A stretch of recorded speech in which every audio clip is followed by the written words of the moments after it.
one-on-one.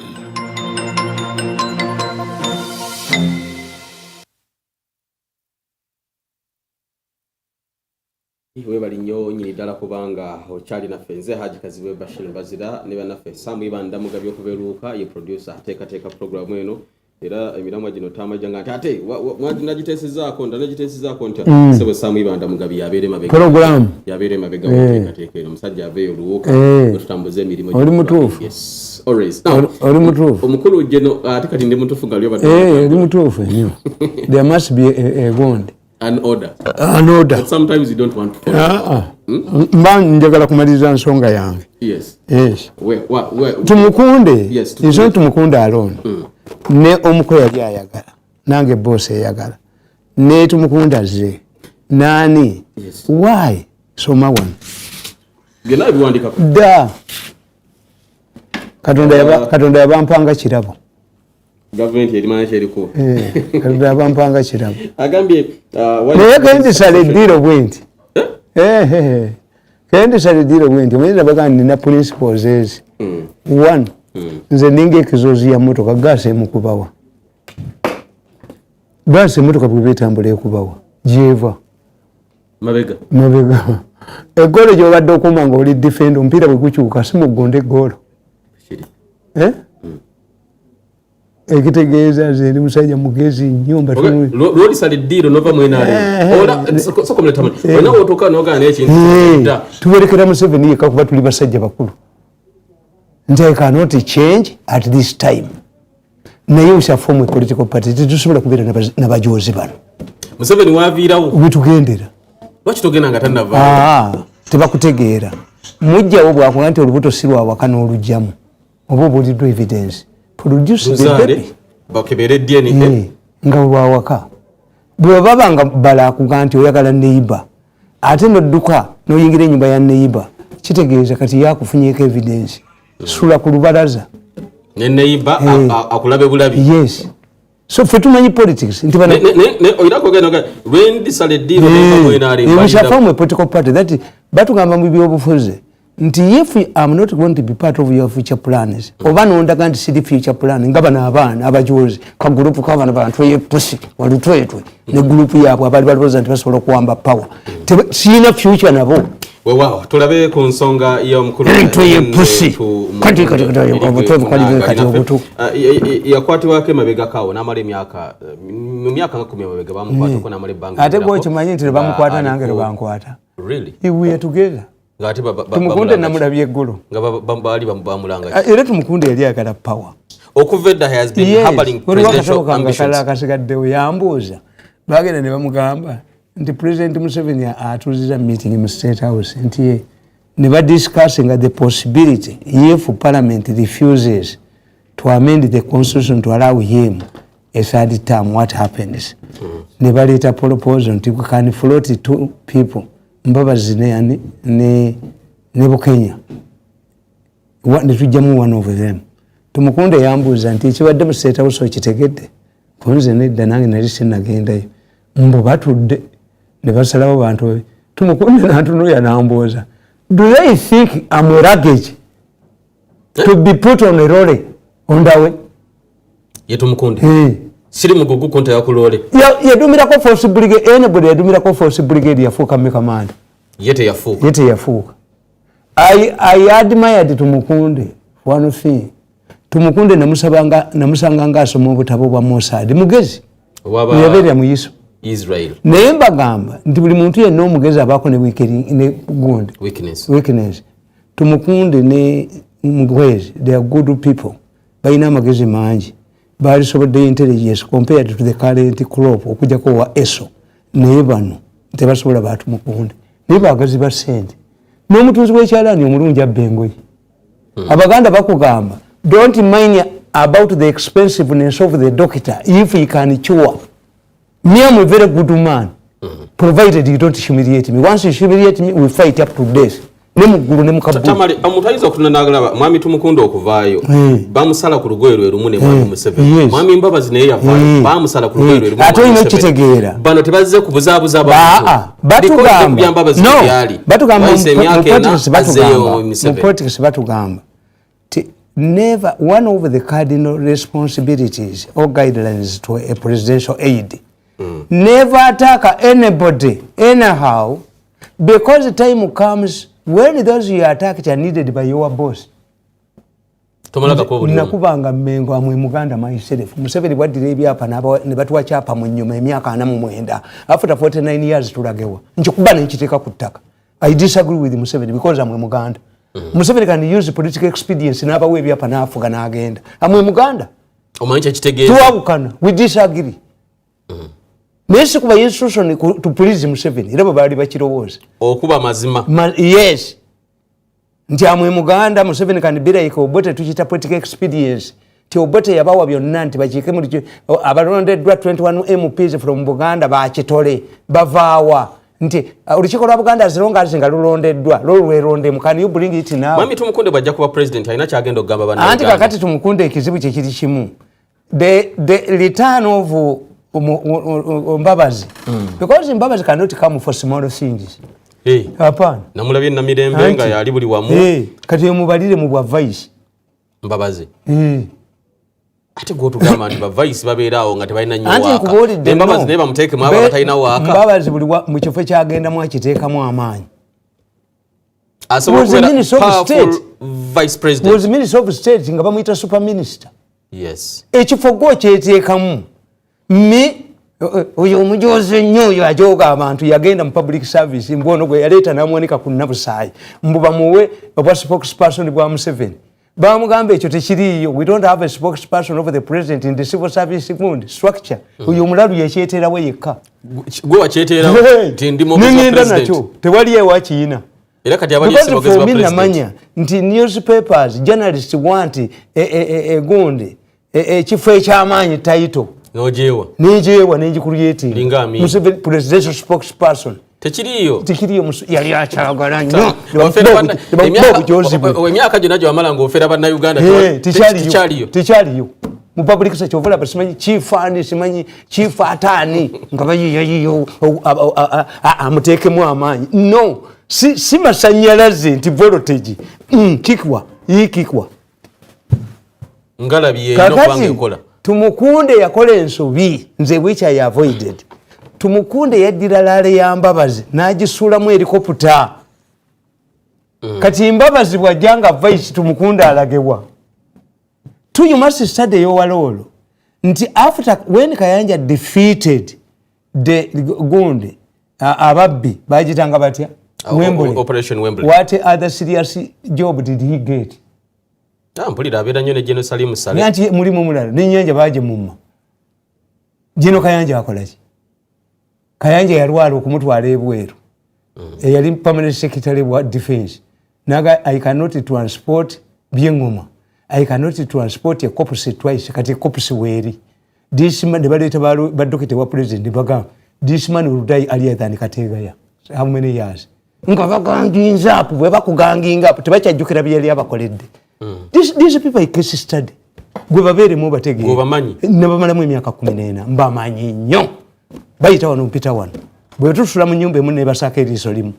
Tamale, Mwami Mbabazi alabika asembedde okudda. Yalese panic mu fumbiro. Abantu bali mu kayugo. Olaba nga ina future mu maaso Mwami Mbabazi n'okuzibu bya Uganda. Nkubuulidde nti bano Museveni has realized. Ate gwe watugamba nga yakuba Museveni kumpi kumbuulira mu ttaka.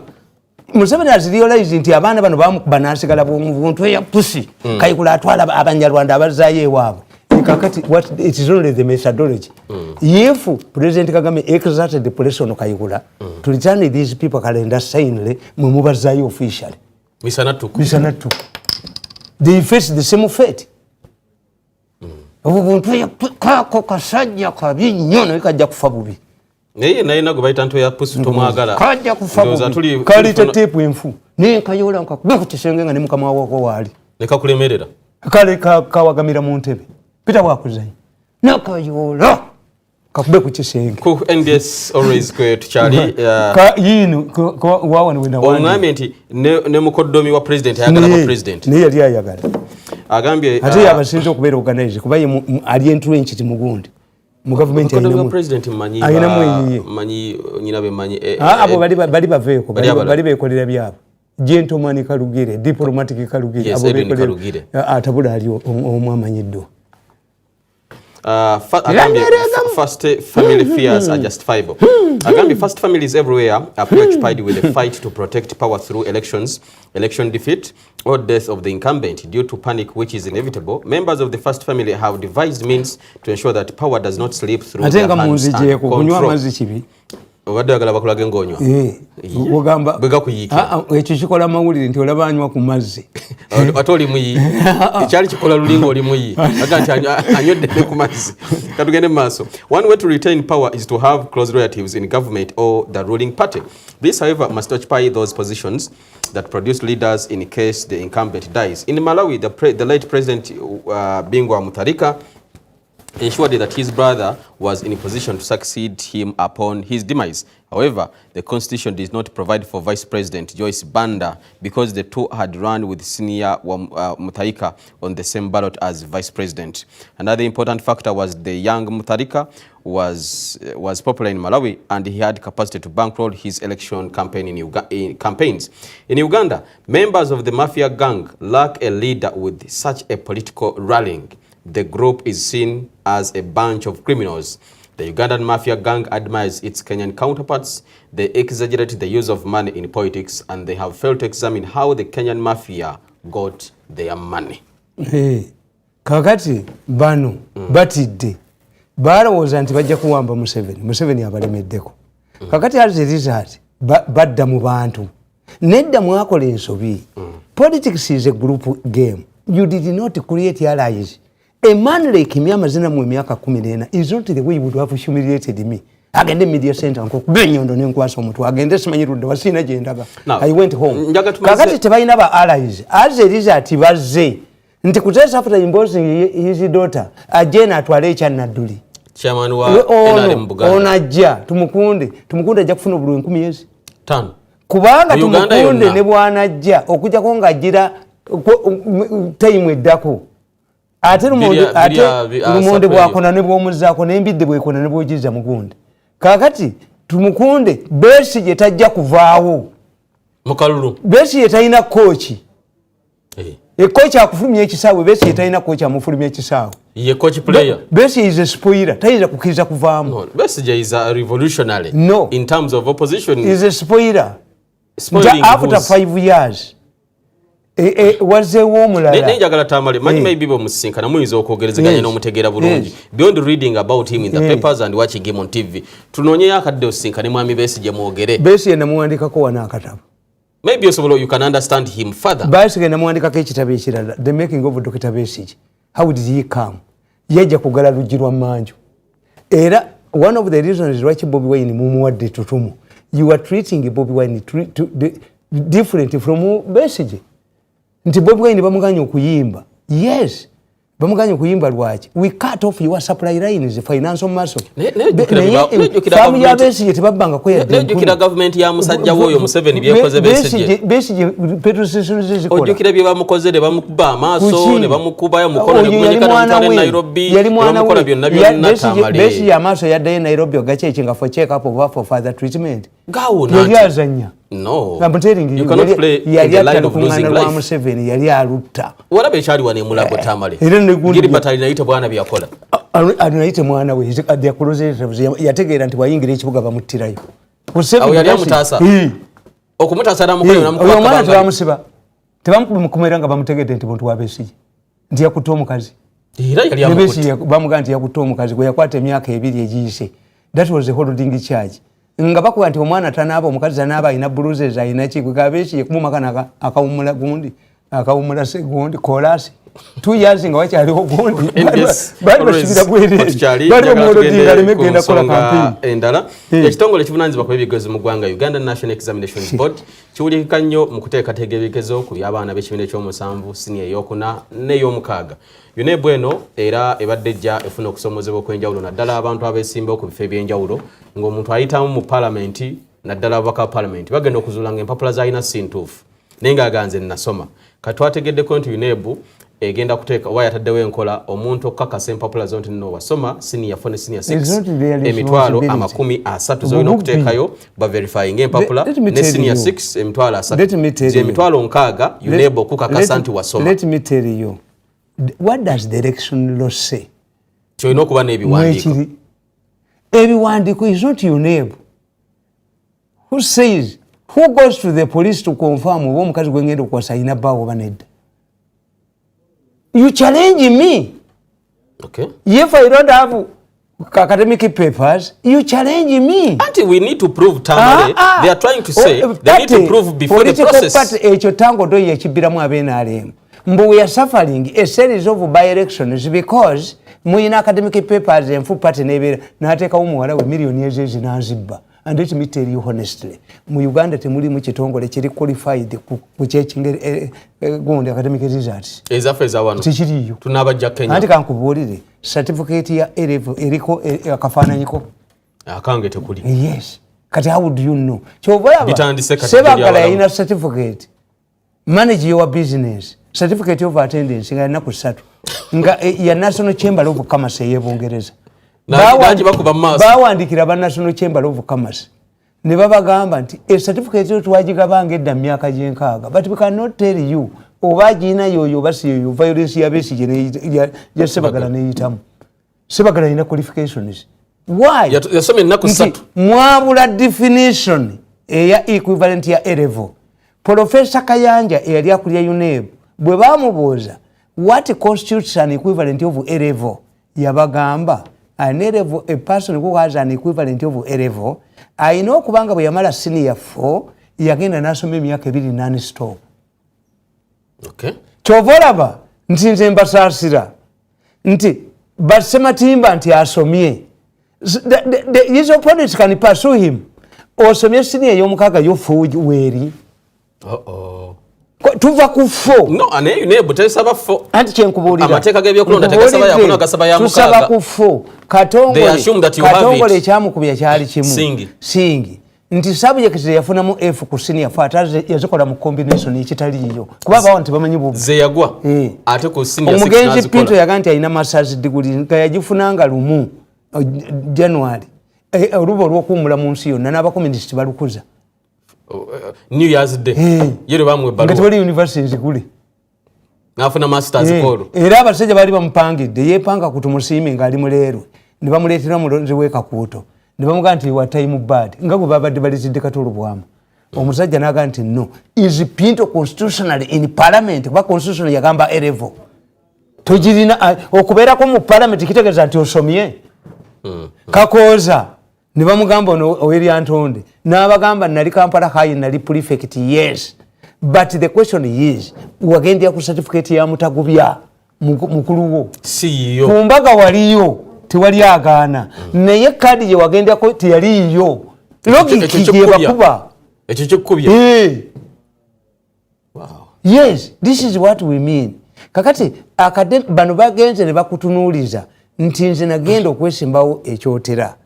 Nembasalya amagezi nga maze okusomera ekitolo tekuliiko tikiti ya musolo nti olina okubanga badde nengende kalizo nembatumi yali ya mitwalo 6 ne baggalawo nenda babasiru nga nze kyenjagala butankwatira mu kkubo kunzijako bintu byange basigala bamanyi nti talina tikiti nga kwereketolo teriiko. This is a goodness of having children who are lawyers.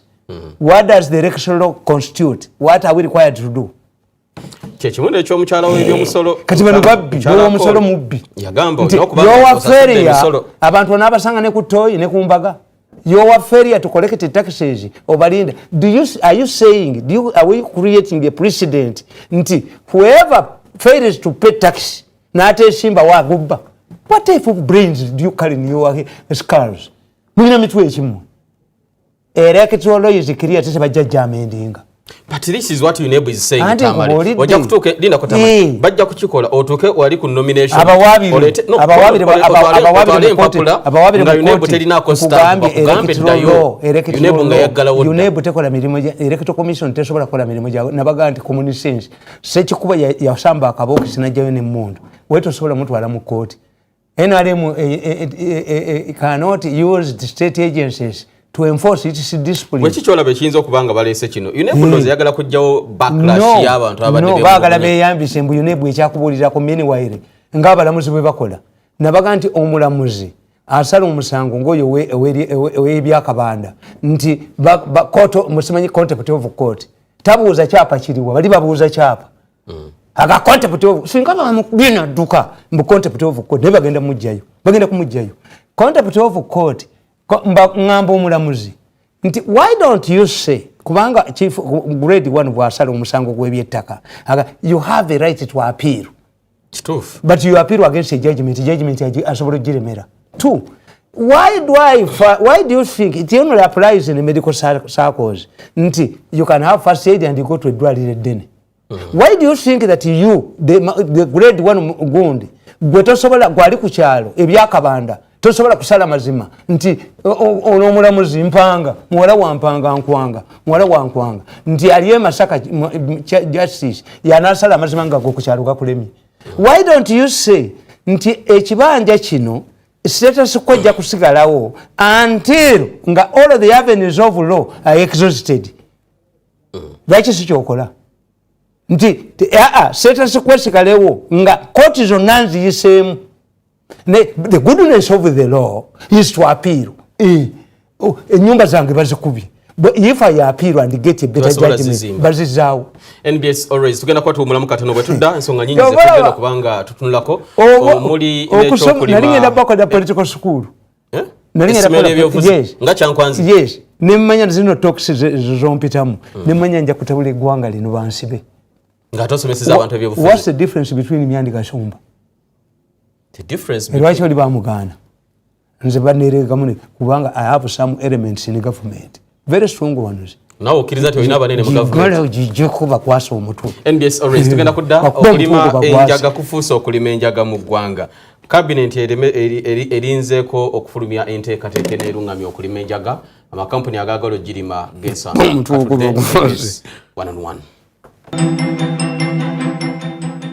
It's deep, hard-hitting, insights straight from the corridors of political power, factual, and